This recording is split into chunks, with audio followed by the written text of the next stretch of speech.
ఆ సమయంలో మహర్షులు ఆయన దగ్గరికి వచ్చారు. అత్రి, అగస్త్యుడు మొదలైన మహర్షులు అక్కడికి విచ్చేశారు. ఆ విచ్చేసినప్పుడు తల్లి ఆర్యాంబ కూడా చూసింది. వారు ఇంత చర్చ చేస్తున్నారు. ఆర్యాంబ చూసి వచ్చిన వాళ్ళు మహర్షులు గనక మా పిల్లవాడు భవిష్యత్తు ఎలా ఉంటుందో చెప్పండి అంటే 8 ఏళ్ళ అమ్మాయి నా ఆయువు అన్నట్టు. వెంటనే తల్లికి చాలా దిగులు కలిగింది. మేము ఈయన యొక్క గొప్పతనాన్ని విని చాలా సంతోషించాం. ఈయనకి మరొక 8 ఏళ్ళు వచ్చాయన్నారు ఇక్కడ. అంటే ఋషులు వచ్చి 8 ఏళ్ళు ఇచ్చారు. కనుక ఒక మాట అంటాడు విచారుల వారు, సుధి ఆర్జిత అని అన్నాడు ఇక్కడ. ఆయన తన యొక్క జ్ఞానశక్తితో మరికొంత ఆయువుని సంపాదించాడు అన్నారు ఇక్కడ.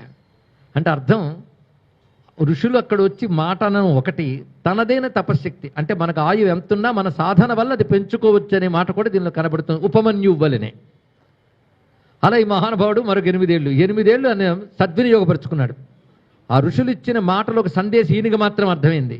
ఇంకా ఇంట్లో కూర్చుంటే ఏం లాభం అయినా కదిలి వెళ్ళి ఇక్కడి నుంచి అని. ఆ 8 ఏట కదిలేడు.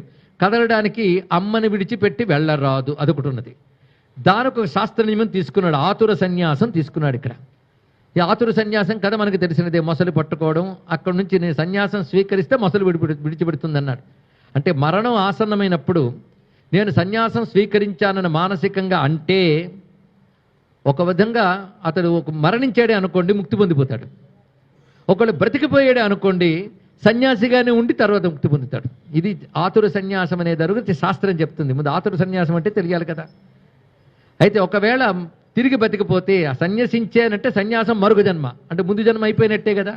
అది మరణం అనే సన్నివేశం వచ్చినప్పటికీ సన్యసించాను అనగానే ఈ జన్మ అయిపోయినట్లే గనక అది మరణంతో సమానమే, మరి కొత్త జన్మ వచ్చినట్లు గనక అప్పుడు మృత్యు పక్కకు పోయి మళ్ళీ బ్రతుకుతాటండి. ఇది రహస్యం దానిలో ఉన్నటువంటిది.